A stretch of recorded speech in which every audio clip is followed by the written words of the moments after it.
this video, I will reveal 25 most common yet often overlooked Google Ads mistakes that advertisers, both novice and experienced, frequently find themselves making.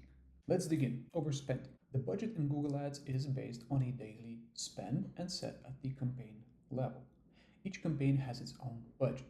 So if you have 5 campaigns with a daily budget of $50, you might spend $250 per day, or about $7,500 per month. There is an option, however, to set an account spend limit. You can find it under Billing Summary. It's easy to overspend if your campaign structure is poor and if you're not limiting your daily budget. How to fix it? Always specify how much per month you want to spend, then divide by day and campaign. Don't leave your campaigns unattended. Check if they are reaching their limits or overspending. Adjust daily budgets. Don't have too many campaigns if your budget is small. Underfunding. This is mostly issues with payment methods. It's common to forget that you need to top up your credit card or maybe update one.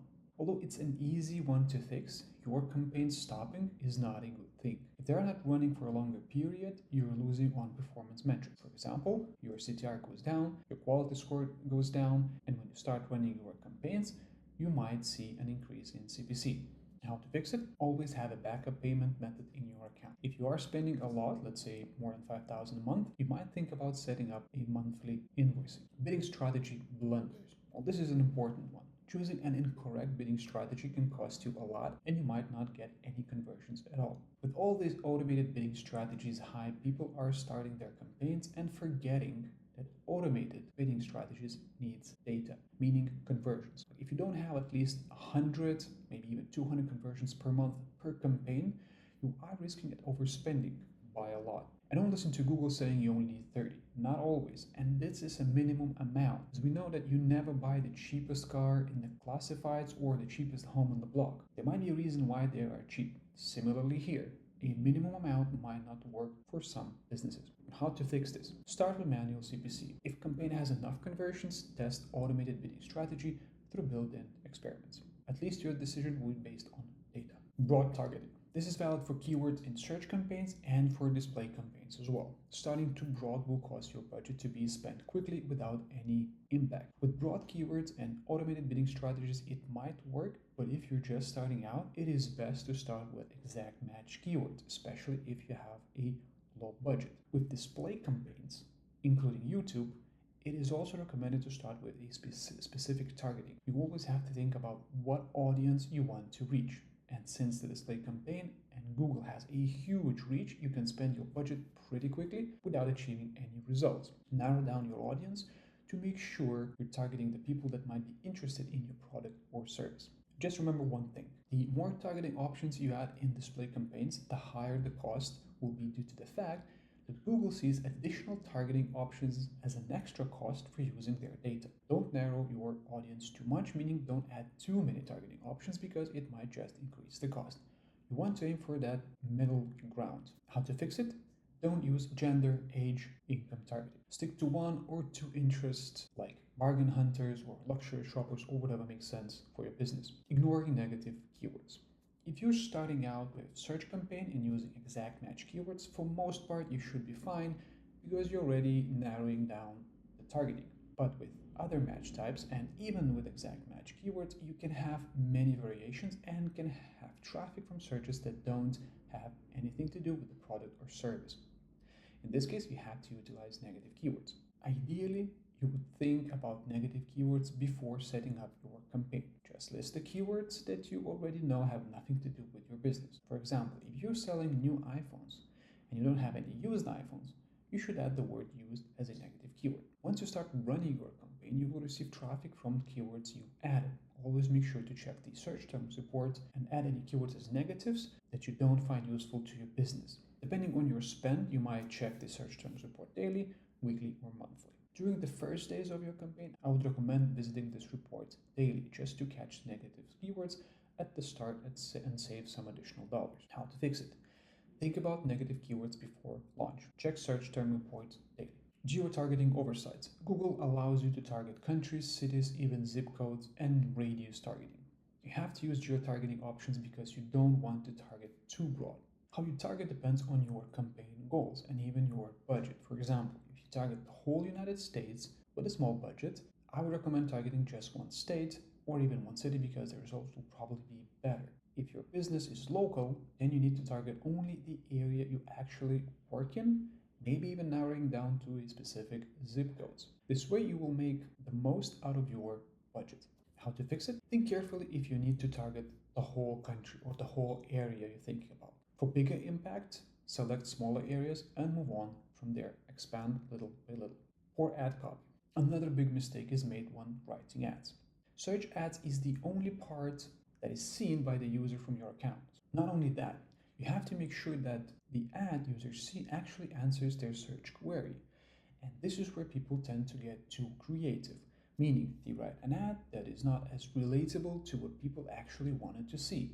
And even though you don't pay if the user doesn't click the ad, but you get a lower CTR, lower click-through rate. Because the ad gets displayed when people search for keywords. But if they don't click, this signals Google that your ads are not as relevant, which in turn decreases your quality score and increases your cost, and you're losing money. How to fix it? Look at your keywords when writing ads. Don't stray too far from those keywords. Make sure your ads are simple to understand, easy to read. Weak call to actions or CTAs.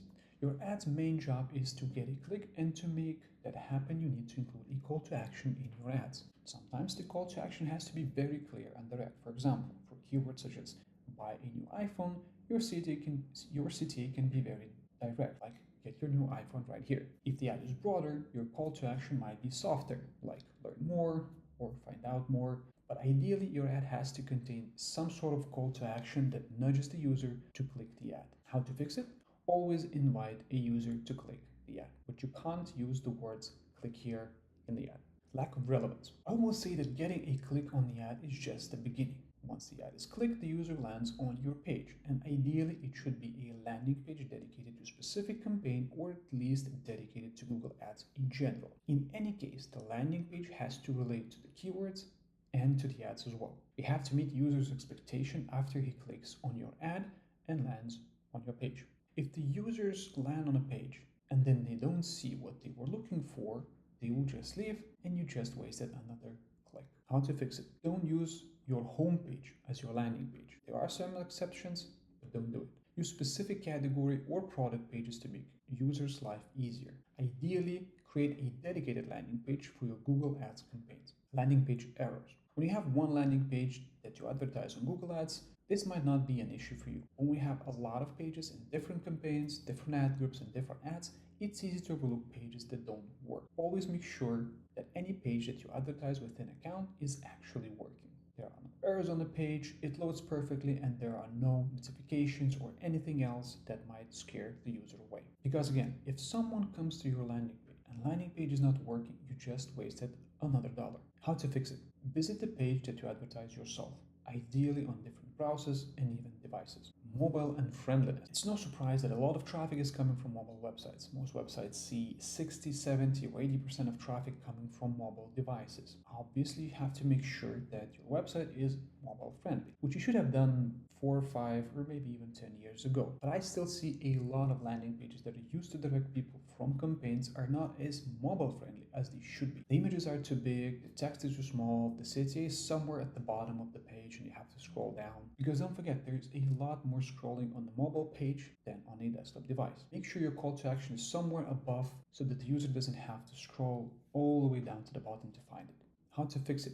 I shouldn't even put this here, but make sure your page load looks great on a mobile device. Check with several devices. Check the funnel yourself. Order the product or service on your mobile device to make sure that everything works and is easily visible when ordering using a phone. Slow page load times. Page speed not only affects user experience, but Google also punishes you for having slow page. No one wants to wait for the page to load forever, so people will click away if your pages are slow. Google also monitors the page speed, and if the page is very slow, your page experience or landing page experience would be lower, and that will impact your quality score, and that will increase the cost. You can use the Page Speed Insights tool to measure your page speeds, and it even gives you recommendations on what to fix. If you have a developer, just send them this and ask if they can optimize. I will leave the link below the video. If you don't have a developer, check what you can do yourself. Usually the page is slower due to big images uploaded to a page, so maybe you can optimize the images before uploading them, maybe remove some if they're not necessary. How to fix it? Check the Page Speed tool. Make sure you're in the green zone. Fix issues that are recommended by that tool. Reduce unnecessary images or videos on the page to make it load faster. Ignoring conversion tracking. I assume one of the main reasons you advertise is to get conversions. This could be sales, leads, registrations, or whatever, right? You're not here just to get clicks. You want people to take a specific action on your website, which is known as a conversion. But most people skip this. Google doesn't know what actions are important, thus it cannot optimize your campaigns. If you have a product or service that can be purchased online, then setting up a conversion is not that hard. You can either import one from Google Analytics or just use conversions within Google Ads account. You can also create one using Google Tag Manager, which is highly recommended. There are websites that don't sell anything online, but even then I would advise to create some kind of conversion. You can create conversions on phone clicks, on email clicks, or conversion as page visits. Although it's not that optimal, but it's still an indication of an action that is somewhat important to your business, and now the algorithm knows that as well. How to fix it? Create conversion in the account for the action you find the most important on your website. Don't have one? Create any conversion as long as it's not a click. Some signal that indicates that whatever happened, it's a lot more important than a click. Misinterpreting the data. Google Ads tracks conversions differently from any other platform, and this is actually true for any platform out there. Put it simply, each platform tries to credit its own effort. Google Ads will be biased towards Google Ads clicks. In Google Ads, a conversion is attributed to Google Ads click within a default window of 30 days, well, unless you changed it. Which means that if the user clicks your ad on Monday and then comes after 2 weeks through a different channel, let's say email, that conversion will be attributed to Google Ads. If you look at Google Analytics account, you will see a different attribution. Most likely that conversion will be attributed to an email, which means that you can compare the two platforms and try to make the numbers look the same. They will always differ. My advice is just to pick one and use that. Also, quite a common mistake is to compare statistics from Google Analytics reports and Google Ads. What people forget is that Google Ads reports on clicks, and most reports in Google Analytics are based on sessions and users. And these are two different things. How to fix it? Don't try to compare reports. Different platforms measure things differently. Pick one, stick to it, optimize, then check your bottom line. Neglecting Google Analytics. I've mentioned now Google Analytics before, and it's a great tool to analyze data. You can do some analysis in the Google Ads, but it's limited, so my advice is to connect the two accounts so that the data from Google Ads can flow into Google Analytics. You can spot a lot of insights while looking at combined data from both accounts. This can be used to optimize campaigns as well. Just remember that the data in both accounts are not 100% accurate, so take it with a bit of grain of salt. How to fix things? Connect accounts, either through Google Ads account or through Google Analytics account.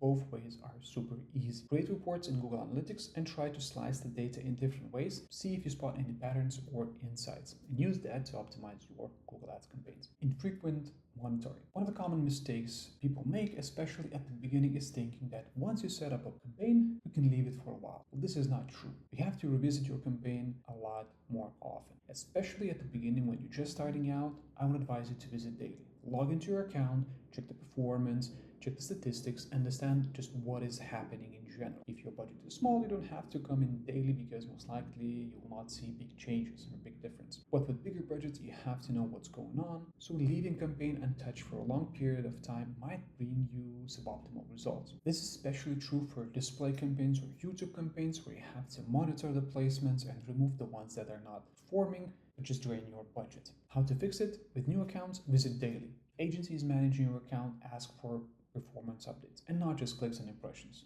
Things that matter: conversions, revenue, sales, etc. Failing to adjust. And of course, just visiting an account is not enough. You have to make adjustments. Not too often though if you're on an automated bidding strategy, but you have to understand that there's no way that a campaign can be set and performing without making any changes to it. You might have to change the ads, add additional ads, increase or decrease bids for the keywords, increase or decrease the budget, the CPA, check device performance, check auction insights, check search term reports, and a lot more. There's a lot of things going on and you need to be on top. How to fix it? Don't have time?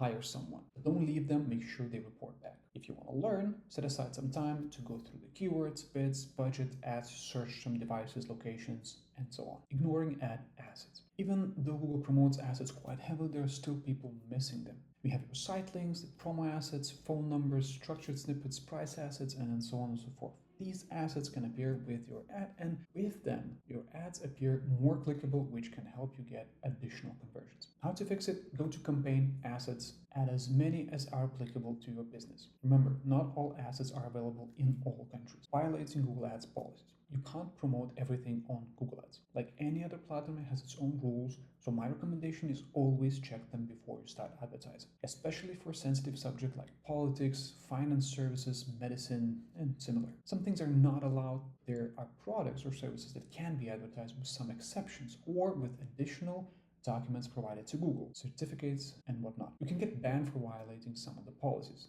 Thread carefully. Usually Google will just not approve the ads, stating that it violates one of its policies. If the ads are just not approved, it's fine. But if your account gets banned, the ban itself is on your domain name, not on your account. So creating a new account will not help, and this is very bad because you will not be able to advertise your website on Google Ads anymore. How you can fix this? Read the policy. If ads are not approved, don't just blindly submit them again. This can get you banned. Contact support if unsure how to fix them. They will help you out. Might take a while though. Ignoring local laws. If you're advertising in one country, this might be not an issue for you. But for international advertisers, always check what the local laws are. Google will allow some of the services to be advertised in one country, but not the others. Always double check if the product or service you advertise is allowed in a specific country, because again, your ads might not be approved and your account might be banned. Now to fix it, Google looks at local laws as well. Make sure you know them. Just Google about particular service in that country or hire legal help. Copyright issues. It should be a no-brainer, right? Copyrighted material is not allowed to be used in any platform, Google Ads included. Double check if whatever you advertise has a copyrighted material in it. In general, you should be fine, as there are a lot of e-commerce sites and product resellers that advertise products that are obviously copyrighted. Google still allows them to be advertised. Sometimes what you will find is that some text in the ads will not be allowed as it is copyrighted. It have to be replaced, but for keywords, you can use a lot of copyrighted keywords or phrases as your keywords and it should be fine. How to fix it? If something is copyrighted in the ad, Google will let you know. So change it, don't try any tricks. Lack of A/B testing. Google has a built-in testing tool called Experiment. It's pretty simple, but it gets the job done. You can test different ads, bidding strategies, and even different landing pages. If you have a lot of traffic, I encourage you to use that and test everything that you can to find what works for your business and your audience. How to fix it? Just try the tool under Campaigns, Experiments. Ignore performance metrics. Each business has its own goal, and only you know why you chose to advertise on Google and what you want from it. But for most part, people are on Google because they want to increase sales, or put it simply, get conversions. Conversions can be anything, right? Anything that you deem important for your business. You can measure value, you can measure revenue, as long as you're measuring something that directly impacts your business. Don't focus on metrics like clicks, or click-through rates, or impression share, or whatever, right? Because these are only additional metrics. For example, you can use click-through rate to improve your ads because it shows how many people click on your ad, and that is fine. But at the end of the day, if more people click on the ad, you should get more value, more conversions, more revenue, more sales. Always have your main metric, your KPI, at the back of your head. How to fix it? Each dollar you spend should at least get that dollar back. Well, ideally more. You're doing business, not a charity. Don't focus on metrics like clicks, CTR, impressions. Focus on what matters to your business. Conversions, value, revenue, sale. Ignoring advanced features. Google Ads evolves quite quickly, adding new features and tools. My recommendation is to try to keep up. If your budget is small, most likely it will not have a significant impact. Usually those tools are developed for bigger businesses. But there are some that actually help you get a lot more from Google Ads. Make sure you understand and use the tools that Google provides you. How to fix it? Subscribe to my YouTube channel or read any blog. There's plenty of them online. Of course, there's plenty of YouTube channels as well. So pick the one you like, follow it, and you should be fine. Neglecting competitor analysis. Competitor analysis is something you do before launching. Usually you do know who your competitors are, what are their strengths and weaknesses, and what they do. When you launch a campaign, you'll get additional insights on who's bidding on your keywords. How are they doing against you? What ads do they have, etc. looking at your competitors is always good because it keeps you on your toes as well. And it also might help you understand what is working and what is not. How to fix it: when you start advertising, check auction insights in the account to see who else is bidding on your keywords. Google those keywords to see what ads are used by your competitors and see if you can get anything out of them. Spot the difference, rewrite your ads, and test using experiments too. Well, that is it. 25 most common mistakes. I hope you not make any of those mistakes, then it means you're doing a great job. But if you do, now you know how to fix it. If you find the video useful, please subscribe. I would really appreciate that. I have more videos coming each week. And for now, thank you for watching. Until next time.